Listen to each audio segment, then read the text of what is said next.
আজকে জমা দেওয়া লেখায় ২০২৬ সালের পশ্চিমবঙ্গ বিধানসভা নির্বাচনের একটি অত্যন্ত উত্তপ্ত রাজনৈতিক চিত্র তুলে ধরা হয়েছে, যেখানে নির্বাচন কমিশনের কঠোর পদক্ষেপ আর তৃণমূল ও বিজেপির সংঘাত নিয়ে বিস্তারিত আলোচনা রয়েছে।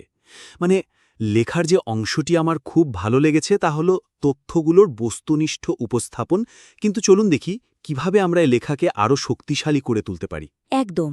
মানে তথ্য তো প্রচুর আছে, তবে প্রথমেই সরাসরি যদি ফিডব্যাকে আসি, মূল ঘটনাগুলোর নিছক বর্ণনার বাইরে গিয়ে এই রাজনৈতিক সংঘাতের বৃহত্তর কাঠামোগত দ্বন্দ্ব বিশ্লেষণ করলে লেখাটি আরও গভীরতা পাবে। আচ্ছা, কাঠামোগত দ্বন্দ্ব বলতে আপনি ঠিক কোন জায়গাটার কথা বলছেন? দুর্বলতাটা হল বর্তমান লেখায় এই যে ধরুন আইপিএস অজয় পাল শর্মার আগমন বা হাইকোর্টের মামলা, তারপর ধরুন দ্বিতীয় দফার আগে ২৩০০ জনেরও বেশি গ্রেফতার, এমনকি অমিত শাহের ওই ৬০ দিন সিআরপিএফ রাখার ঘোষণার মতো ঘটনাগুলো অনেকটা সাধারণ সংবাদ প্রতিবেদনের মতো পড়ে শোনায়। হ্যাঁ, মানে পরপর শুধু ফ্যাক্টস দিয়ে যাওয়া হয়েছে, তাই তো? দিচ্ছে সেই বিশ্লেষণী সূত্রটি অনুপস্থিত। তাহলে এটাকে কিভাবে আরও ইন্টারেস্টিং করা যায়? উন্নতির পরামর্শ হিসেবে আমি বলবো, ঘটনাগুলোকে প্রাতিষ্ঠানিক শক্তি বনাম মনস্তাত্ত্বিক কৌশল এর একটি বৃহত্তর লেন্স দিয়ে উপস্থাপন করা যেতে পারে। একদিকে ধরুন নির্বাচন কমিশনের বাহুবল এবং অন্যদিকে রাজনৈতিক দলগুলোর আবেগের খেলা। এই দুয়ের সংঘর্ষকে আখ্যানের মূল থিম হিসেবে প্রতিষ্ঠা করতে হবে। ও আচ্ছা, মানে বিষয়টা অনেকটা দাবার বোর্ডের মতো, তাই না? একদিকে কমিশন তাদের ঘুঁটি সাজাচ্ছে পুলিশ ও র‍্যাব দিয়ে, আর অন্যদিকে রাজনৈতিক দলগুলো মনস্তাত্ত্বিক বউটি চালছে। এই দুয়ের সংঘর্ষই কি তাহলে মূল ফোকাস হওয়া উচিত? হ্যাঁ, একদম ঠিক। দাবার বোর্ডের উপমাটাই এখানে খাটবে। সুনির্দিষ্ট উদাহরণ দিয়ে যদি বলি, এই যে অজয় পাল শর্মার ফলতায় জাহাঙ্গীর খানকে দেওয়া কড়া হুঁশিয়ারি বা নির্বাচন কমিশনের ৩৫০ জন ট্রাবল মেকারের তালিকা তৈরি করার বিষয়টা, এগুলোকে শুধু প্রশাসনিক পদক্ষেপ হিসেবে না দেখিয়ে একে একটা প্রাতিষ্ঠানিক চাপ হিসেবে দেখাতে পারেন লেখক। বুঝতে পারছি। আর মনস্তাত্ত্বিক কৌশলটা তাহলে কিভাবে আসছে এখানে? হ্যাঁ, সেখানেই তো আসল খেলা। লেখক এরপর দেখাতে পারেন কিভাবে এই প্রাতিষ্ঠানিক চাপের মোকাবেলা করতে মমতা বন্দ্যোপাধ্যায় ইমোশনাল কার্ড বা মনস্তাত্ত্বিক কৌশল ব্যবহার করছেন। যেমন ধরুন, ভোটার স্লিপ সযত্নে রাখার পরামর্শ দিয়ে সাধারণ মানুষের মনে এনআরসি বা এসএআইআর এর একটা ভয় তৈরি করা। হ্যাঁ, মানে জাহাঙ্গীর খান যে বলছিলেন মানুষ একজোট হলে সিআরপিএফ হাওয়ায় উড়ে যাবে, এটাও তো একটা মনস্তাত্ত্বিক প্রতিরোধের চেষ্টা। একদম। এই দুটো দিক একসাথে মেলালে তবেই না লেখার আসল জোরটা বাড়বে।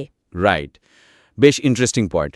আচ্ছা, এরপর আর কোন দিকটা নিয়ে কাজ করা যেতে পারে? তৃণমূল এবং বিজেপির শীর্ষ নেতাদের রাজনৈতিক কৌশলের পাশাপাশি সাধারণ ভোটারের মনস্তত্ত্ব এবং মাঠ পর্যায়ে নীরব বাস্তবতার সংযোগটি আরও জোরালো করা প্রয়োজন। সাধারণ ভোটারের কথা তো লেখায় আছে।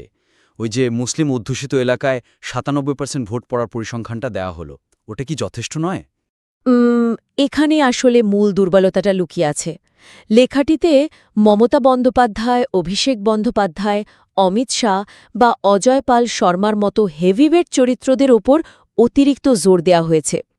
সাধারণ ভোটারদের কথা শুধু ওই একটা পরিসংখ্যান হিসেবেই এসেছে, কিন্তু সাংবাদিক জয়ন্ত ঘোষালের বর্ণনায় যে নীরব ভোটার বা মানুষের মুখ না খোলার ভয়ের কথা এসেছে, তা কিন্তু এই লেখায় ফুটে ওঠেনি। খুব সুন্দরভাবে সাজানো হয়েছে বিষয়টা। তবে আমি ভাবছি, শুধু নেতাদের আক্রমণাত্মক ভাষণের উপর ফোকাস করতে গিয়ে আমরা কি সেই সাধারণ মানুষের দৃষ্টিভঙ্গিটা এড়িয়ে যাচ্ছি না, যারা একদিকে সিন্ডিকেট রাজের ভয় আর অন্যদিকে অনুপ্রবেশকারী তকমার ভয়ে পিষ্ট হচ্ছে? আপনি ঠিক পয়েন্টেই ধরেছেন। আমার উন্নতির পরামর্শ হল, নেতাদের এই হুঙ্কারের পাশাপাশি সাধারণ মানুষের ভয় এবং নীরবতার বৈপরীত্যটি তুলে ধরতে হবে। রাজনৈতিক দলগুলোর আক্রমণাত্মক মেজাজের কারণে তৃণমূল স্তরের মানুষের মধ্যে যে সংশয় তৈরি হয়েছে, তা আখ্যানে অন্তর্ভুক্ত করতেই হবে। এর জন্য লেখক ঠিক কী ধরনের উদাহরণ ব্যবহার করতে পারেন? যেমন ধরুন, ওই যে মুসলিম অধ্যুষিত এলাকাগুলোতে ৯৭% ভোট পড়ার কারণ হিসেবে লেখক শুধু মেরুকরণের কথা না বলে এনআরসির ভয় কিভাবে মানুষকে মরিয়া করে ভোটকেন্দ্রে নিয়ে যাচ্ছে সেটা ব্যাখ্যা করতে পারেন। মানুষ তো আর আনন্দে গিয়ে ভোট দিচ্ছে না, অস্তিত্বের ভয়ে দিচ্ছে। হ্যাঁ, এটা একটা মারাত্মক পয়েন্ট। আর ওই যে জগদ্দল বা ভাঙ্গুড়ে বোমাবাজির কথা বলা হলো? হ্যাঁ হ্যাঁ, ঠিক ওই জায়গাটাতেই আমি আসছিলাম। ওই জায়গাগুলোতে যেখানে সরাসরি বোমাবাজি বা সংঘাত হচ্ছে, সেখানকার সাধারণ মানুষ কেন নির্বাচনের আগে পোলস্টার বা সাংবাদিকদের কাছে মুখ খুলতে ভয় পাচ্ছে, সেই নীরবতার চিত্রটি যোগ করলে তবেই লেখাটি পূর্ণাঙ্গ হবে। মানে একদিকে প্রাতিষ্ঠানিক চাপ আর অন্যদিকে অস্তিত্ব রক্ষার লড়াই, সব মিলিয়ে সাধারণ মানুষ একটা অদ্ভুত ক্রসফায়ারে আটকে আছে। একদম তাই। এই নীরব আতঙ্কটাই লেখার একটা বড় অংশ হওয়া উচিত। আচ্ছা, আমি বুঝতে পারছি আপনি কি বোঝাতে চেয়েছেন, কিন্তু এই যে এত এত তথ্য, এতগুলো অ্যাঙ্গেল, এগুলোকে এক সুতোয় গাঁথবে কি করে? এটাই আমার ৩ নম্বর পয়েন্ট। বিভিন্ন অনুচ্ছেদের মধ্যে যৌক্তিক কার্যকারণ সম্পর্ক স্থাপন করলে পুরো আখ্যানটি একটি নিরবচ্ছিন্ন গল্পের মতো পাঠকের কাছে পৌঁছাবে। কার্যকারণ সম্পর্ক মানে কজ অ্যান্ড এফেক্ট, তাই তো? রাইট। বর্তমানে লেখার অংশগুলো অনেকটা খোপে খোপে ভাগ করা, মানে একদিকে পুলিশের ভূমিকা, অন্যদিকে নির্বাচন কমিশনের গ্রেফতার এবং শেষে গিয়ে রাজনৈতিক প্রচার। একটি অংশের ঘটনার কারণে যে অন্য অংশের ঘটনাটি ঘটছে, সেই ধারাবাহিকতাটা মোটেও পরিষ্কার নয়। মানে পাঠক একটা অনুচ্ছেদ পড়ে বুঝতে পারছে না যে পরের অনুচ্ছেদের সাথে সম্পর্ক কি। হ্যাঁ, ঠিক তাই। এখানে উন্নতির পরামর্শ হবে অনুচ্ছেদগুলোর মধ্যে মসৃণ রূপান্তর বা ট্রানজিশন তৈরি করা, যাতে পাঠক সহজেই বুঝতে পারেন কিভাবে একটি ঘটনা আরেকটি ঘটনাকে প্রভাবিত করছে। ধরুন ওই গ্রেফতারের বিষয়টা দিয়ে যদি একটা উদাহরণ দেন। হ্যাঁ, ভালো উদাহরণ। নির্বাচন কমিশনের ২৩০০ জনেরও বেশি গ্রেফতারের প্রসঙ্গটি লেখক আলাদাভাবে না রেখে এটিকে রাজনৈতিক কৌশলের সাথে যুক্ত করতে পারেন।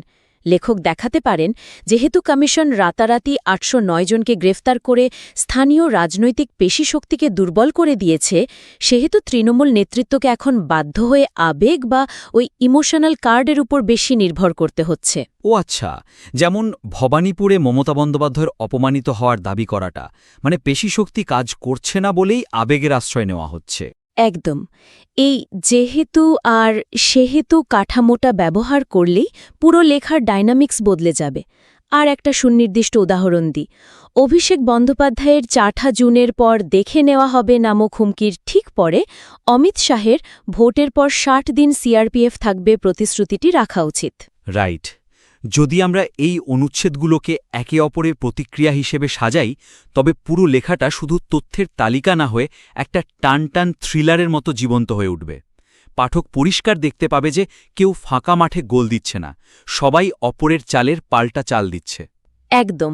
এতে এই দুই বক্তব্যের সরাসরি সংঘাত পাঠকের কাছে অনেক বেশি স্পষ্ট হবে।